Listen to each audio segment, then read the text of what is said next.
ஒரு கிராமத்தில் வளமான மண்ணில் 2 விதைகள் பக்கத்தில் இருந்தன.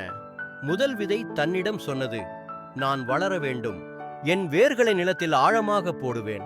என் இலைகளை வானத்தை நோக்கி நீட்டுவேன். நான் ஒரு பெரிய மரமாகி எல்லோருக்கும் நிழலும் பழமும் தருவேன். அதுபோல் அது முயன்றது. சிறிது சிறிதாக வேர்கள் நிலத்துக்குள் ஊன்றின. மழை, காற்று, பறவைகள் எத்தனை சிரமம் வந்தாலும் அது தைரியமாக வளர்ந்து கொண்டே இருந்தது. இரண்டாவது விதை சிந்தித்தது, எனக்கு பயமா இருக்கிறது. என் மூளைகள் வெளியில் வந்தால் பறவைகள் சாப்பிடுமோ? என் வேர்கள் ஆழமாக சென்றால் சிக்கிக் கொள்வேனோ?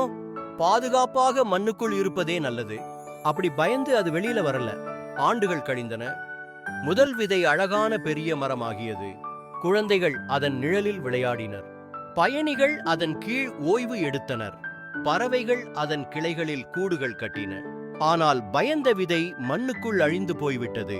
யாரும் அதை நினைவில் வைத்துக் கொள்ளவில்லை. கிராமத்தினர் குழந்தைகளிடம் அடிக்கடி சொல்லுவாங்கள், தைரியமாக இருந்த விதை பெரிய மரமாகி எல்லோருக்கும் உதவியது.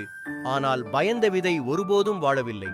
கதை பாடம்: பயம் நம்மை நிறுத்திவிடும், தைரியம் நம்மை உயரத்திற்கு கொண்டு செல்லும்.